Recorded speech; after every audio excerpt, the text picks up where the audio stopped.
Alrighty guys, thanks for tuning in to Deuce's Wild channel. I know it's been quite a while since I've put out any content. It's been busy, you know, life.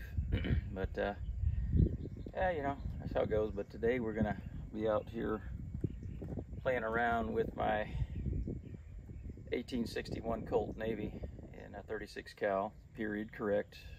She is all steel frame and trigger guard, and beautiful gun. I also have my 1862 Pocket Police, which is a 5-shot, and I'm going to be playing around with that too. And I also wanted to let any of my viewers out there know, anybody that's shooting black powder, that Cabela's does have the Remington number 10s back in stock. I'd like to give a big shout out to Old Ranger, who gave me the heads up on that a couple weeks ago, and I went ahead and ordered 1,000 more caps. Now the new Remington number 10 percussion caps, they claim are 40% hotter now. So I got the brand new ones in this gun, and we're going to see, you know, if I notice any difference between the old Remington number 10 percussion caps versus their new ones. They're still copper, they're still, looks like the mercury fulminate green stuff in there, everything looks the same. So I don't know, we'll see if there's any difference on it. I got my gong target set out over here. That's probably about 10 yards away.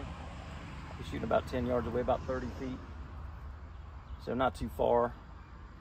And yeah, we'll see how it goes, guys. Hopefully this will show up on the camera. We'll see. I'm not sure yet, but let me get my hearing protection on. And this time, unlike last time, I didn't forget it. So I got my Walker razors.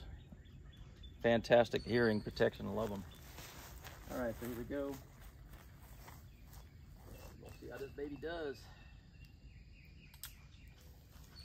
Now, I am running, I'm using 777. I got 20 grains loaded up in this one. My other one, I've got 15 grains, same 777. Same brand new 40% hotter Remington percussion caps. And we'll see how she goes. All right, Lunger, let's do it.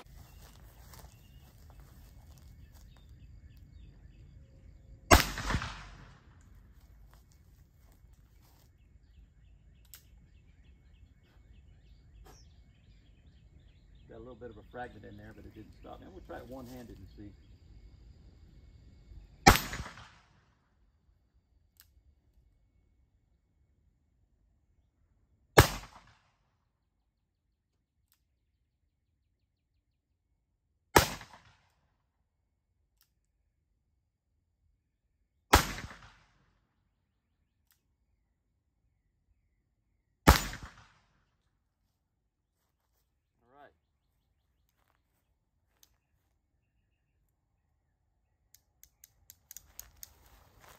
Well, all 6 went off. That's good. Definitely no problems with ignition on these new caps. So I think I'm going to enjoy these. I'm going to go ahead and put some adhesive targets on top of the gong there to see where it prints a little bit better, because I'm still, you know, playing with this gun. I really need to get down on sit down with a bench rest set up and set up a good paper target, and then I might need to do a little bit of filing on the V-groove for the hammer to make adjustments for any windage or elevation that it may need. So that'll be for another time. But anyways, thanks for tuning in on this one. We're going to break out the other one here pretty soon.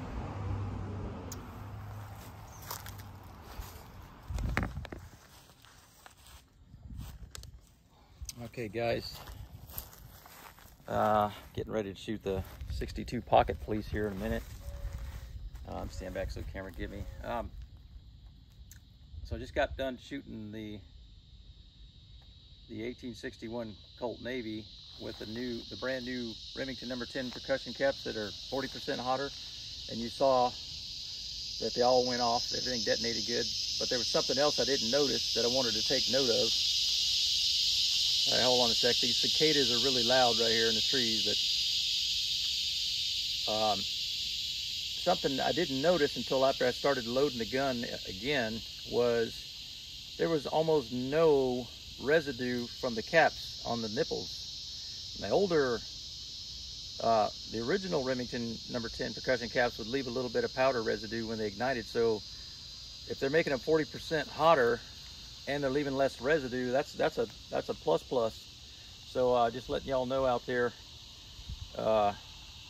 in the black powder community that if you do get these, you're probably going to be pleasantly surprised, because I was. And so that's something I wanted to point out, that not only these caps work great, but I mean, I can't really tell any difference on the ignition than the old ones, but I did notice that no residue on the nipples. Now it was just 1 cylinder's worth, so, but usually just one detonation of a cap on your nipples, you're going to get some kind of residue on there, and I was surprised at how clean it was. So something to note. I'm going to go ahead and put my hearing protection on, and I'm going to grab the 1862 Pocket Police, and we'll get it going here. And so you can see the size difference between the two guns. Quite a size difference between the two. So anyway,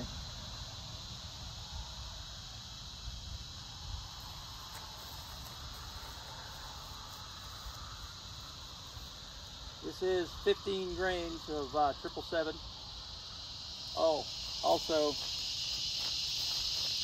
both these guns are made by Uberti, and I'm using .380 round balls in both of them. So if you're trying to use .375s in Uberti 36 calibers, they're probably going to fall out. They're too loose. Uberti's chambers on their cylinders are slightly bigger, and for my experience, anytime I put a .375 round ball in there, it just doesn't make a seal. It doesn't cut a lead ring. It just barely goes in there. Some of them even come loose and almost fell out. So I quit using .375s in all my Ubertis. Nothing but .380s.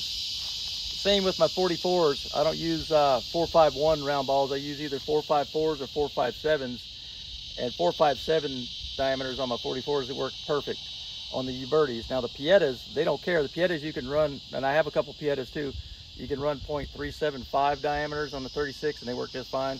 You can run .451s in your 44s and they work just fine. So anyway, without further ado, let's get at it with the little 5-shot 1862 Colt Pocket Police revolver. And I do love the fluted barrel, or fluted cylinder on this thing. It's really nice.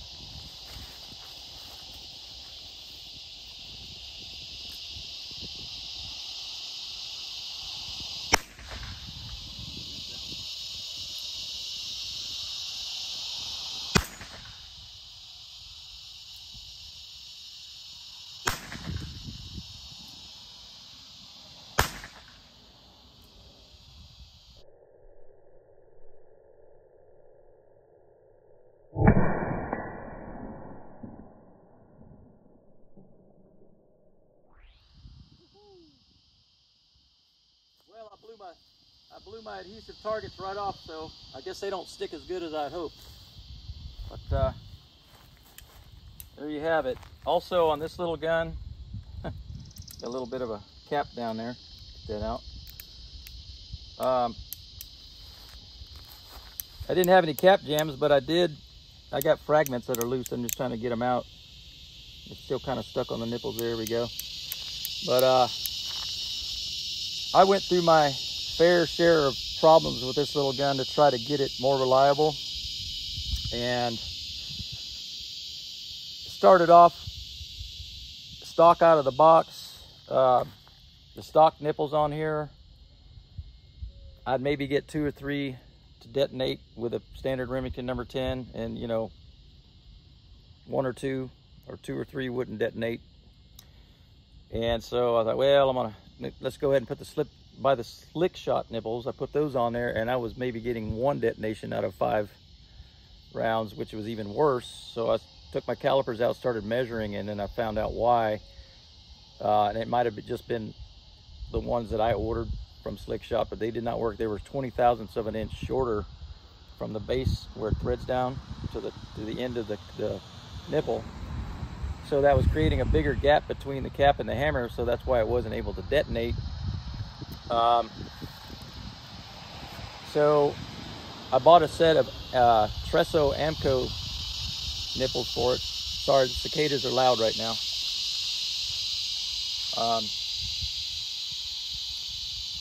I also tried the little trick from Mark Hobbs from Era's Gone Wild. I put 2 hammer springs in there, fitted them, just to try to see if I can get, and that didn't change the gap difference. That wouldn't help it at all. But what it did do is having that extra hammer strength, and I'm just guessing here, that it did break the little spring on the hand. So I had to order a new hand. I went back to the original single hammer spring, Amco Tresso nipples, and running about 15 to 20 grains is good. I wouldn't go any higher. Actually 15, 12 to 15 grains, or maybe 10 to 15 grains, and this little gun works good. I'm not getting enough back pressure for the Amco nipple, Tresso nipple, because they have a smaller touch hole to really force a cap jam. It'll fragment a little bit, but it won't force the hammer back and shove it down in there like it used to. So that's a plus with my particular gun. This is a Uberti 1862 pocket police, but I mean, great little gun. Now I've got it reliable. This was my test of reliability today, as a matter of fact, and now everything's working good. So now all I got to do is I need to sit down and do some bench shooting with it, see where it prints, make any filing adjustments on the groove for the hammer, and then we'll just go from there. But this is a great little, I mean, it's perfect for concealing. You may not think it's concealable, but it is. You can stick it in your pocket and it swallows it up. I mean, hardly anything sticking out. So it's a really nice conceal carry black powder, which, hey, I love it. All right, we're gonna go on to the 1861 and shoot some more with this, so stay tuned. And now for some more fun with the 1861. I've been going back and forth between the 62 pocket police revolver and the 1861. I love this gun though. This thing's awesome.